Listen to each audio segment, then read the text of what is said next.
Ça, c'est de la belle innovation. Merci, messieurs. Merci à vous.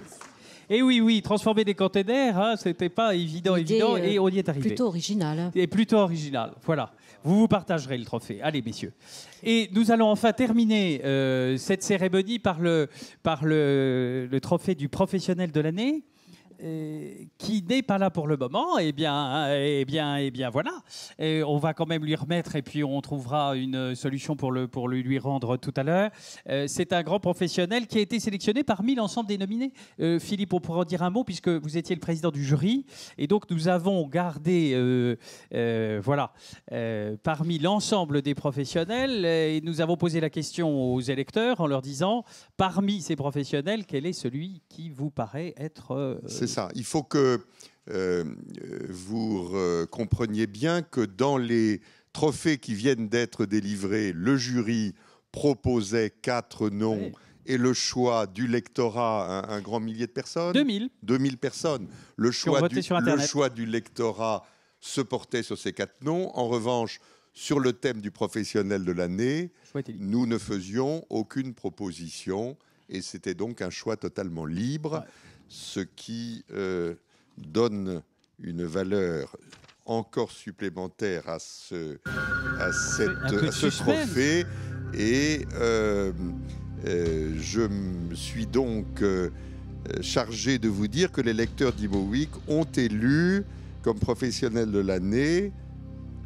Alors c'est quelqu'un... Ah oui, mais les spécialistes... Alors c'est quelqu'un que... Qui, dans son secteur, marque une forte innovation. C'est un grand pro de l'activité qu'il conduit. Il est dans le secteur de l'habitat social. Il est à la tête d'une grosse entreprise sociale pour l'habitat. Il s'appelle Yves Lafoucrière. Bravo à lui.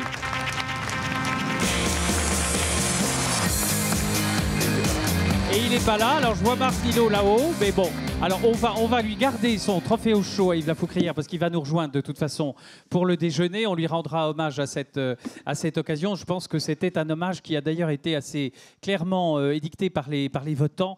Il a dû être retenu sous d'autres endroits et on le regrette bien de ne pas l'avoir avec nous. Mais ça ne nous empêche pas de vous remercier tous 1000 fois. Merci Monsieur le Premier ministre, merci Mesdames et Messieurs les députés, Mesdames et Messieurs les maires qui nous ont fait l'amitié d'être là avec nous aujourd'hui. Cette nouvelle édition des trophées du logement et des territoires, eh bien, elle aura de nouveau lieu l'année prochaine. J'espère que vous serez aussi nombreux à venir avec nous la partager. Vous pouvez retrouver sur imoweek.fr l'ensemble de cette matinée qui sera rediffusée. Dès demain. Et puis, pour ceux qui font aussi de l'immobilier d'entreprise, eh bien, nous nous retrouvons le 28 janvier prochain au Pierre d'Or. Et tout à l'heure, et nous allons traverser la jolie cour qui est ici, nous allons, pour ceux qui nous font l'amitié de rester déjeuner avec nous, déjeuner. Et puis, on va vous remettre un merveilleux sac en sortant, avec tout ce qu'il faut savoir sur l'ensemble des nommés et sur l'actualité de cette année 2014 que vous pouvez suivre tout au long de l'année sur imoweek.fr. Merci à vous. Et puis on va dire aussi un grand merci à la régie et puis à l'ensemble de l'équipe d'Imo 8. Oui, alors on pourrait, avec les nommés, voilà, Monsieur le Premier ministre, juste une photo. Voilà, non, ça va être difficile. Là, oui, là, très bien. Si les nommés voulaient bien se mettre vers le photographe, on pourrait faire une photo de famille.